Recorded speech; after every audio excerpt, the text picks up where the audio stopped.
Beneath the golden sands of Egypt, where time crumbles into dust and eternity whispers through the ruins, lies a text that defies the grasp of mortality. The Book of the Dead, a name conjuring dread and fascination in equal measure, is no mere scripture. It is a map for the soul, a guide etched in cryptic hieroglyphs for those who would dare traverse the shadowy corridors of the afterlife. This ancient tome, or rather a collection of spells, prayers, and invocations, was not a book in the modern sense, but a bespoke guide crafted for the individual whose heart it would accompany.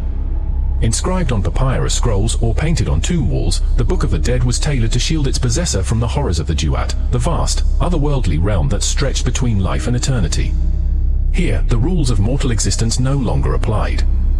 Light and dark intertwined, gods and demons clashed, and the fate of the soul hung precariously on the razor's edge of divine judgment. To the ancient Egyptians, death was not an end, but a threshold, a gateway to a perilous journey fraught with trials and terrors. The soul, fragmented into components like the Ka, life force, and Ba, personality, would be reunited only if it could navigate the labyrinthine Duat. It was a land of grotesque beauty, populated by serpent-headed deities, crocodilian monstrosities, and hybrid creatures whose very gaze could unmake a soul. The stakes could not have been higher: failure to pass through this otherworld unscathed meant obliteration, an eternal exile from the cycle of rebirth. The Book of the Dead offered the promise of salvation. Through its pages, the deceased was armed with secret knowledge to summon protection, appease gods, and outwit the cunning traps laid by the malevolent forces of the underworld. Spells like the opening of the mouth ritual ensured the deceased could speak and breathe in the afterlife, while invocations such as the chapter of not letting the body perish preserved the physical form from decay, bridging the gulf between worlds. At its core lay a singular, terrifying truth: the journey through the Duat culminated in the weighing of the heart. Here, before the dread gaze of Osiris, the lord of the afterlife, and the feathered scales of Ma'at, the goddess of cosmic balance, the heart of the deceased was placed against the feather of truth. If found pure, the soul would ascend to the field of reeds, a paradisiacal reflection of earthly existence. But should the heart betray a life of lies and sin, the consequences were unspeakable. Ammit, the devourer of the unworthy, waited hungrily by the scales, a chimera of lion, crocodile, and hippopotamus, ready to consume the condemned into oblivion. And yet, there was no certainty. No mortal could be sure that the magic of the Book of the Dead would suffice, that the spells would bind the chaotic forces or mollify the wrath of the gods.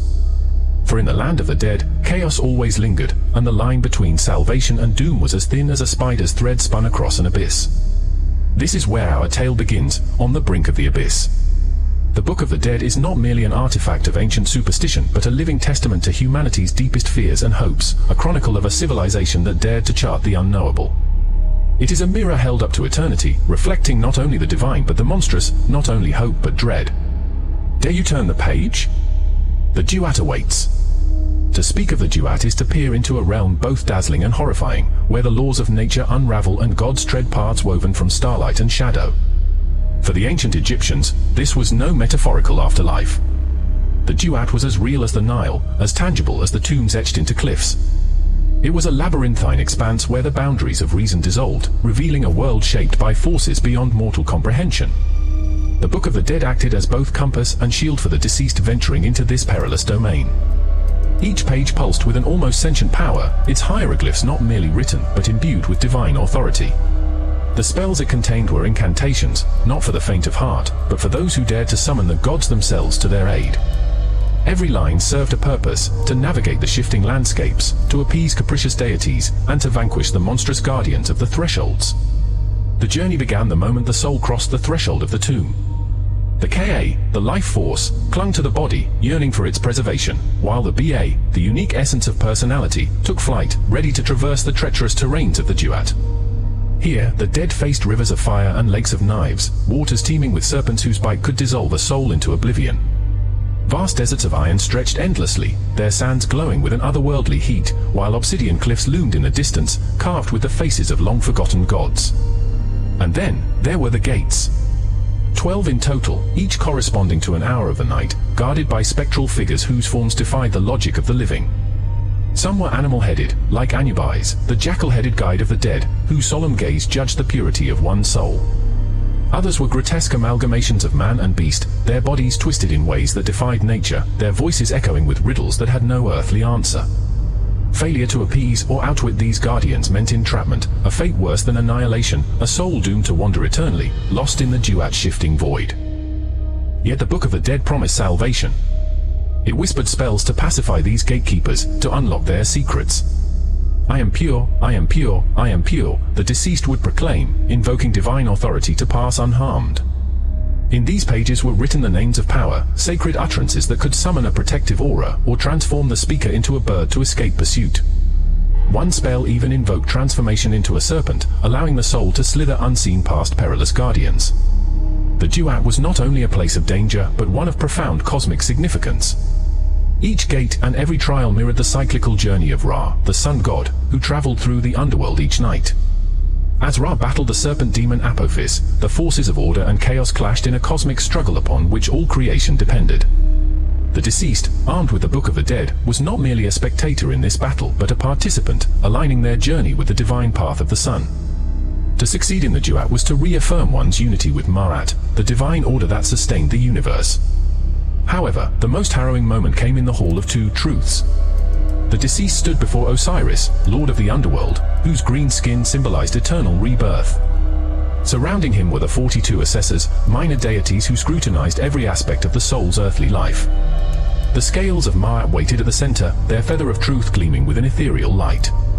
In the balance, the heart, considered the seat of emotion, memory, and intent, was weighed. This was the ultimate test. The heart could not lie, for it bore the weight of one's deeds. A heart unburdened by sin would balance the scales, granting the deceased passage to the field of reeds, a paradisiacal realm where the harvest was eternal and loved ones awaited. But a heavy heart, bloated with guilt and lies, tipped the scales, sealing the soul's doom.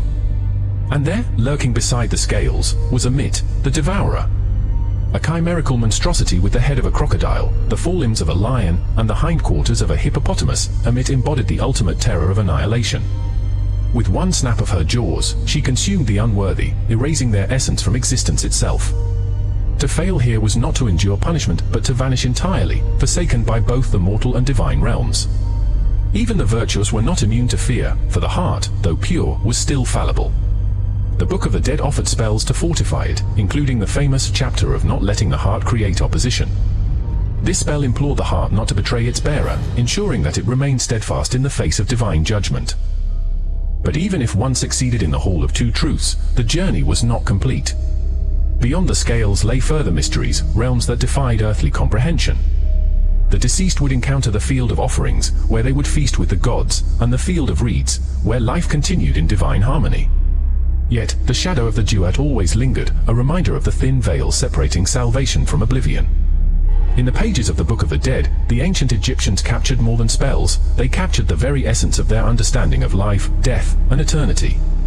The Duat was not merely a landscape of fear, but a mirror of the soul's journey, a place where the mortal and the divine collided in an eternal dance. But the greatest secret of the Book of the Dead is yet to be revealed. What lay at the heart of this arcane knowledge? Was it merely a reflection of humanity's fear of the unknown, or did it encode truths that transcend time and space?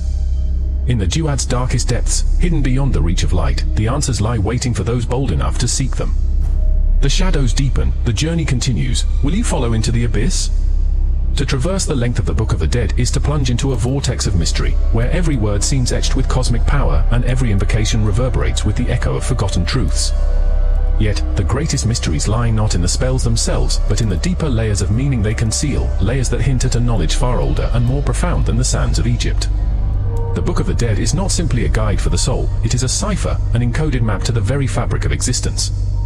Its spells are woven with layers of symbolism, each line concealing a dual purpose. On the surface, they offer protection and guidance through the Duat, but beneath, they whisper of hidden truths, the mechanics of creation, the cycles of cosmic rebirth, and the intricate interplay of order and chaos. Consider the nature of the Duat itself, a landscape at once terrifying and sublime. This shadowy realm is no mere figment of imagination, but a reflection of Ma'at, the cosmic balance that binds the universe. The serpents, gates, and guardians that populate its expanse symbolize the forces that must be navigated in both life and death. The 12 gates of the Duat are said to mirror the hours of the night, marking not only the passage of time, but also the stages of enlightenment. Each gate, each trial, represents a fractal of understanding, a test not just of the soul's purity, but of its comprehension of the divine order. The parallels between the Duat and the cosmos itself are undeniable. The ancient Egyptians understood that the journey through the underworld mirrored the journey of the stars across the heavens. The nightly voyage of Ra, the sun god, as he battled the chaos serpent Apophis, was not just a myth, but an allegory for the cyclical battle between light and dark, creation and destruction. In this context, the Book of the Dead becomes more than a funerary text. It is a cosmological manual, a key to understanding the forces that shape reality. Yet the text also speaks to something more intimate and unsettling. At its heart lies the concept of judgment, not by external gods, but by one's own essence. The weighing of the heart is not a trial imposed by Osiris or Ma'at, but a confrontation with the truth of one's existence. The heart, the seat of memory and emotion, cannot lie. It bears the weight of every thought, every action, every intention. This self-judgment is as profound as it is terrifying, for it suggests that the ultimate arbiter of one's fate is not some distant deity, but the soul itself. Still, the Book of the Dead does not leave the soul unarmed in this confrontation. Its spells offer ways to fortify the heart, to cleanse it of impurity and shield it from self-condemnation. The famous spell for the heart, for example, beseeches the heart not to betray its owner during the trial. Do not stand as a witness against me, do not oppose me in the tribunal, do not rebel against me in the presence of the great God. These words are not just a plea, but a profound acknowledgement of the inner struggle, the battle between guilt and redemption that defines the human condition. Yet, even as the Book of the Dead equips the soul for judgment, it also hints at secrets that extend beyond this trial. Some spells, shrouded in obscure language and arcane symbols, suggest that the Duat is not merely a realm of the dead, but a gateway to higher planes of existence. The field of reeds, the ultimate reward for the virtuous, is described as a mirror of the earthly world, yet infinitely more perfect, a realm where the harvest is eternal, where time ceases to hold sway, and where the soul achieves unity with the divine. But what lies beyond even the field of reeds? The text is cryptic, its language fragmentary, as though the scribes who transcribed it dared not reveal the full truth. Some scholars speculate that the Book of the Dead hints at an ultimate destination, a realm beyond the comprehension of mortals, where the soul dissolves into the cosmic whole, becoming one with the divine essence that underpins all existence. Others believe that the text encodes esoteric knowledge, a hidden doctrine accessible only to those who can decipher its layered meanings. And then there are the darker interpretations. Some argue that the Book of the Dead is not merely a guide, but a safeguard, a barrier against forces that seek to claim the soul. The repeated invocations of protection, the obsessive emphasis on preserving the body and name, suggest a fear not only of annihilation, but of something far worse. In the darkest corners of the text, there are whispers of entities that lurk in the Duat, beings that exist outside the divine order, feeding on chaos and despair. The spells to repel these entities are some of the most obscure, their meanings lost in the mists of time, as though the ancients feared to speak of them openly. The greatest mystery of the Book of the Dead, however, is its origin. Who first inscribed these spells? Were they the invention of mortals, desperate to cling to hope in the face of death, or were they a gift, or perhaps a warning, from the gods themselves? The Egyptians believed that Thoth, the ibis-headed god of wisdom and writing, had a hand in their creation. Some even claim that the Book of the Dead is but a fragment of a greater, more terrible text, the fabled Book of Thoth, a tome said to contain the secrets of creation and destruction, so powerful that merely reading it could drive one mad. And so, the Book of the Dead remains a riddle, its hieroglyphs a veil drawn over a vast and unfathomable mystery. It is a text that defies understanding, that invites both awe and dread, that speaks to the deepest fears and aspirations of the human spirit. The sands of Egypt have preserved it, but its truths are not bound by time. They linger in the echoes of ancient prayers, in the shadows of tombs, in the eternal dance of light and darkness that defines existence itself. As you turn the last page, remember this: the Book of the Dead is not merely a relic of the past. It is a mirror reflecting the mysteries of life, death, and what lies beyond. To read it is to confront the unknown, to stand at the threshold of eternity, and to ask the question that has haunted humanity since the dawn of time. What awaits us in the shadows? The Book of the Dead is more than a guide for the departed. It is a whisper from the void, a testament to humanity's eternal struggle to pierce the veil of the unknown. Its pages echo with truths too profound and too dangerous to fully grasp, inviting those who dare to uncover their secrets to step beyond the boundaries of life and death. Yet, in its ink-stained hieroglyphs, there lies a warning: the answers we seek may not bring solace, but instead awaken an even greater terror, the realization that some mysteries are not meant to be unraveled, and some doors, once opened, can never be closed. The sands of eternity await. Do you have the courage to face them?